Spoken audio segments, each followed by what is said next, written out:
Hi friends, యూట్యూబ్లో ఇప్పుడు బాగా ట్రెండింగ్లో నడుస్తున్న టమాటా పచ్చడిని నేను ఈరోజు మీకు చేసి చూపించబోతున్నాను. ముందుగా స్టవ్ మీద ప్యాన్ పెట్టుకొని ఆయిల్ కొద్దిగా వేసుకొని ఆయిల్ బాగా మరిగిన తర్వాత మరుగుతున్న ఆయిల్లోకి వేరుశనగలు కొన్ని వేసి బాగా వేయించుకోవాలి. ఇవి కొంచెం చిటపట్లాడిన తర్వాత కొద్దిగా ధనియాలు, తర్వాత 1 స్పూన్ జీలకర్ర, పచ్చిమిర్చి కట్ చేసి పెట్టుకున్న పచ్చిమిర్చి ఒక 4-5 తీసుకోండి. కొంచెం కారం పడుతుంది. ఇప్పుడు బాగా వేయించుకొని కాసేపు మూత పెట్టి ఉడికించాక చూడండి పచ్చిమిర్చి ఇలా వేగిపోవాలి.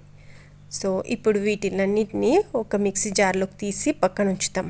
తర్వాత మీ పచ్చడి క్వాంటిటీని బట్టి ఒక 4-5 టమాటాలు ఇలా ముక్కలుగా కట్ చేసుకొని మిగిలిన ఆయిల్లో వేసి టమాటా తొక్క ఊడే వరకు మగ్గనిచ్చుకోవాలి. మధ్యలో మీ దగ్గర కొత్తిమీర ఒక 1/2 కట్టు ఉంటే దాంట్లో వేసేసుకొని, నా దగ్గర కొద్దిగానే ఉంది కాబట్టి కొత్తిమీర వేసాను. చూడండి ఇలా మగ్గించుకోవాలి కొత్తిమీర టమాటా.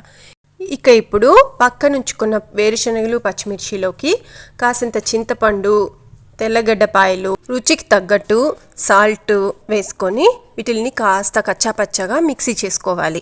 ఇక ఈలోపు మన టమాటాలు చల్లారి ఉంటాయి, అవి కూడా ఇందులోకి వేసేసుకొని మరొకసారి మిక్సీ చేసుకుందాం. నేనైతే ఇక్కడ మెత్తగా వేసేసుకున్నాను, మీరు కొంచెం కచ్చాపచ్చగా వేసుకోండి. నేను పిల్లలకి పెడుతున్నాను కాబట్టి వాళ్ళ కోసం పచ్చడిని మెత్తగా మిక్సీ చేసుకున్నాను. తర్వాత మిగిలిన ఆయిల్లోకే మనం ఇక్కడ మీకు ఆయిల్ కావాలంటే కొద్దిగా యాడ్ చేసుకోండి, నాకు సరిపోయింది. అదే ఆయిల్లోకి ఆవాలు, ఉద్దిపప్పు, జీలకర్ర, ఎండుమిర్చి, మరి కొంచెం దంచి పెట్టుకున్నటువంటి తెల్లగడ్డపాయల్ని వేసుకోండి.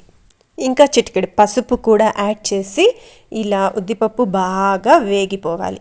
తర్వాత వాష్ చేసి పెట్టుకున్నటువంటి కరివేపాకు, ఇంగువ కొద్దిగా వేసి వేయించండి. ఇంగువ కంపల్సరీ పచ్చడికి టేస్ట్ మరింత రెట్టింపు చేస్తుంది. ఇంగువను మిస్ చేయకండి.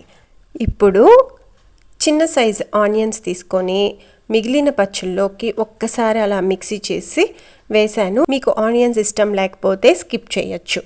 ఇప్పుడు చూడండి వేడివేడి అన్నంలోకి కాసింత గీ వేసుకొని కలిపి తింటే చాలా చాలా టేస్టీగా వచ్చింది. మీరు ట్రై చేయండి.